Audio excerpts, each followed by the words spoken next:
Selamat siang, Ibu. Terima kasih atas waktunya. Saya ingin bertanya lebih dalam mengenai dampak ujian terhadap kesehatan mental siswa, terutama setelah membaca artikel di majalah pendidikan tentang pentingnya ujian dan cara memotivasi siswa. Selamat siang juga. Sama-sama, saya senang bisa berbagi pandangan tentang hal ini. Ujian memang menjadi bagian penting dalam proses pembelajaran, namun kita juga tidak boleh mengabaikan dampaknya terhadap kesehatan mental siswa. Banyak orang tua dan siswa merasa terbebani dengan tekanan ujian.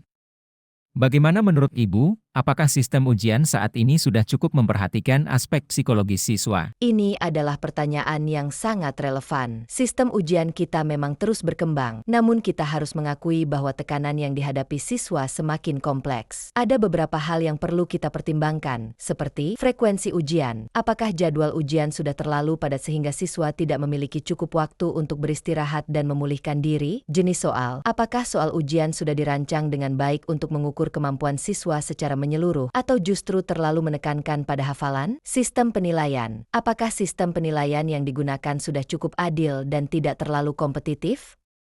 Beberapa penelitian menunjukkan bahwa tekanan ujian dapat memicu berbagai masalah kesehatan mental pada siswa, seperti kecemasan, depresi, bahkan gangguan makan. Bagaimana sekolah mengatasi masalah ini? Kami sangat memperhatikan masalah ini.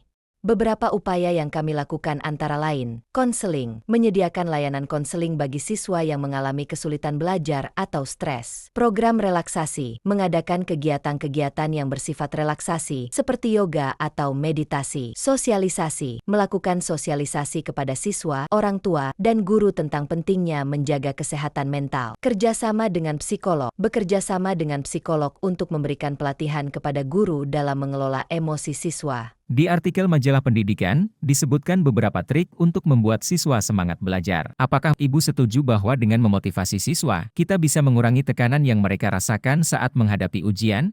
Tentu saja, motivasi sangat penting untuk meningkatkan kepercayaan diri siswa dan mengurangi kecemasan. Selain trik-trik yang disebutkan dalam artikel, kami juga berupaya untuk membangun hubungan yang baik antara guru dan siswa, sehingga siswa merasa nyaman untuk bertanya dan meminta bantuan. Menciptakan lingkungan belajar yang positif, menciptakan lingkungan belajar yang menyenangkan dan tidak terlalu kompetitif. Memberikan umpan balik yang konstruktif kepada siswa setelah ujian, sehingga mereka bisa belajar dari kesalahan. Sebagai penutup, pesan apa yang ingin Ibu sampaikan kepada siswa dan orang tua terkait dengan pentingnya menjaga kesehatan mental di tengah persiapan ujian? Ujian memang penting, namun kesehatan mental siswa jauh lebih penting. Saya ingin mengajak siswa untuk tidak terlalu membebani diri dengan target yang terlalu tinggi. Belajarlah dengan santai, istirahat yang cukup, dan jangan ragu untuk meminta bantuan jika merasa kesulitan. Untuk orang tua, saya berharap dapat bekerja sama dengan sekolah untuk menciptakan lingkungan yang mendukung bagi anak-anak mereka.